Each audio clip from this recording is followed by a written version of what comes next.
Oh my God, the royal world is spinning out of control, and this time it's not about fashion, feuds, or Netflix deals. It's about something far deeper, something that could shatter the very foundation of the monarchy. The whispers that used to float in secret corners have now exploded into full-blown chaos, all surrounding Prince Harry, Meghan Markle, and their daughter, little Lilibet Diana. For years, there were quiet murmurs, suspicious glances, cryptic online discussions, questions that no one dared to ask out loud. But now, those whispers have turned into something much bigger.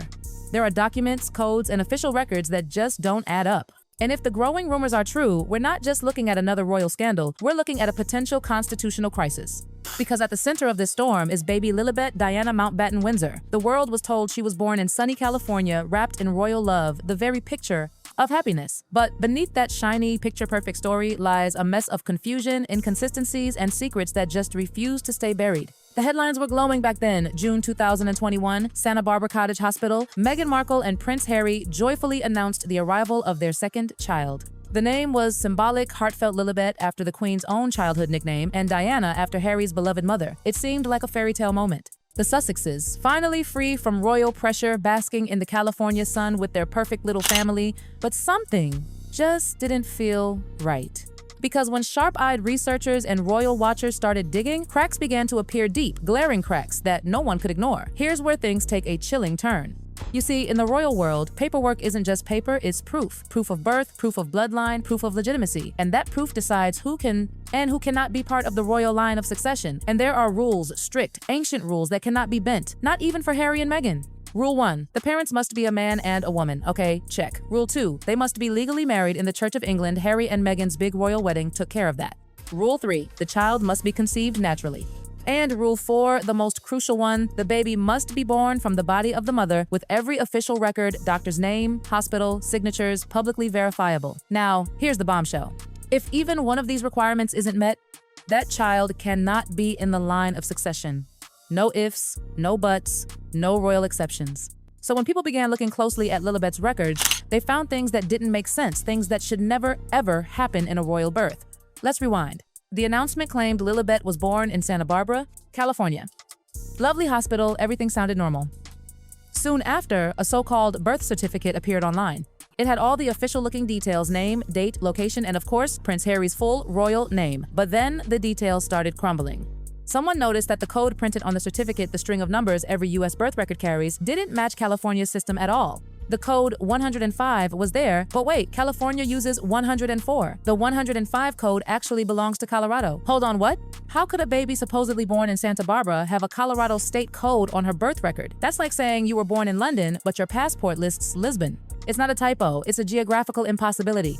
If that wasn't enough, the story gets even stranger. The obstetrician who supposedly delivered Lilibet, Dr. Melissa Drake, vanished from public medical practice not long after the Commons' birth. Yes, vanished. She posted a notice saying she was closing her office to focus on her own health and family. Now, that sounds innocent, doesn't it? But royal watchers connected the dots. Her husband runs a fertility clinic. That's right, a fertility clinic. And suddenly, whispers began, could it be that the birth wasn't natural after all? Could there have been a surrogate involved? Was there more to this California birth story than anyone was told?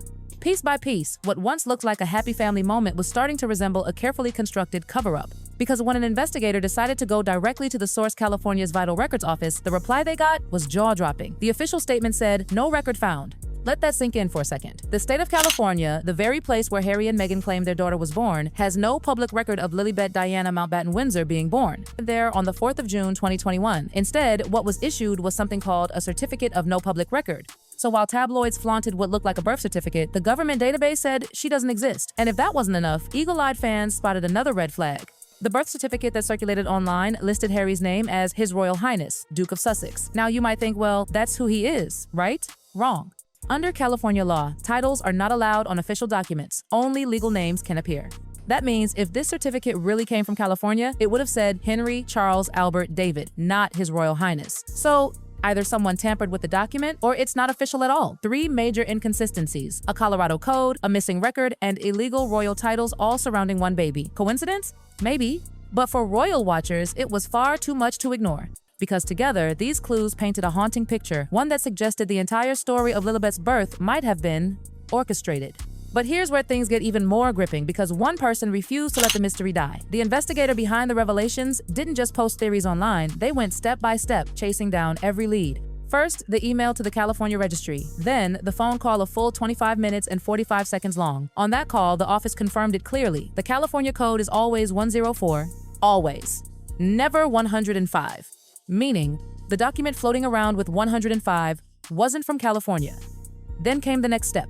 The investigator went international. They filed a Freedom of Information request with the UK Parliament asking for confirmation of Archie's birthplace at Portland Hospital in London. The reply? A polite shrug. Parliament said, "We're not a hospital, ask Buckingham Palace." And when the palace was contacted, silence. Because the palace isn't bound by Freedom of Information laws. In other words, they can choose not to answer at all. So now we have the US saying no record exists, the UK saying ask the palace, and the palace saying absolutely nothing.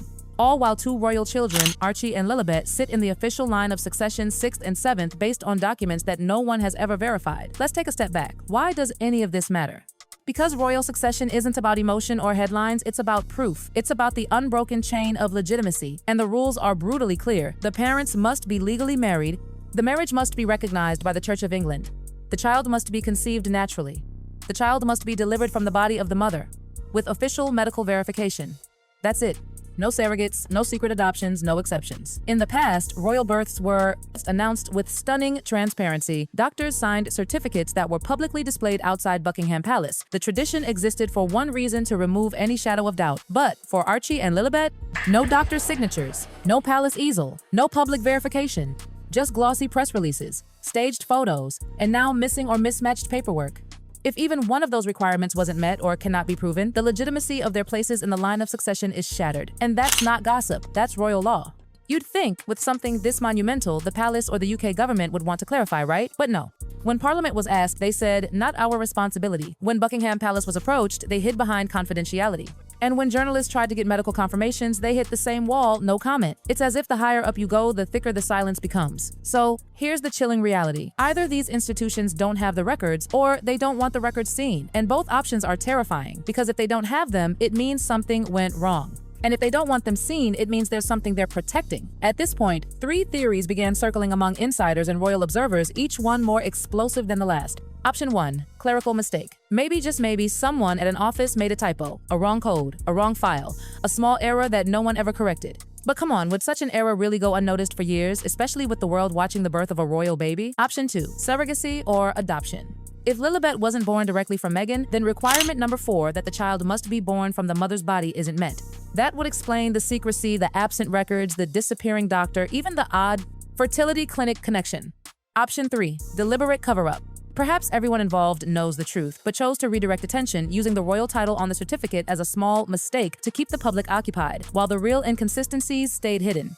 And here's the terrifying consequence. If any of these are true, if Lilibet was not born as officially stated, both she and Archie should not legally be in the line of succession.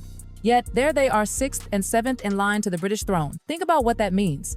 Every royal document, every website, every photograph celebrating the Sussex children as Prince Archie and Princess Lilibet, all of it would be built on questionable paperwork, a Colorado-coded certificate, a missing birth record, a vanished doctor, and a wall of royal silence. Individually, maybe each could be explained away, but together they tell a story that sounds less like coincidence and more like careful orchestration. Because at this point, it's not about public curiosity, it's about royal legitimacy. If the records don't line up, if the rules weren't followed, and if the births weren't verified, then everything from titles to inheritance falls apart. And so, here we are. A monarchy built on centuries of lineage and law, suddenly staring down the possibility of a break in the bloodline. Harry and Meghan's children, innocent in all this, are now at the heart of a mystery that refuses to die. Because shadows don't disappear when ignored, they grow. Until the discrepancies are addressed, until the documents are verified, and until the same transparency shown for every royal birth before them is finally matched, Archie and Lilibet's places in the royal line will forever remain under a cloud. And maybe that's why the palace stays silent. Because admitting what's hidden could ignite the biggest royal scandal of the century. So as the world watches and whispers turn into headlines, one question echoes louder than ever. What really happened the day Lilibet Diana was born? Because in the world of royalty, birth isn't just about life, it's about power. And when power is questioned, chaos always follows.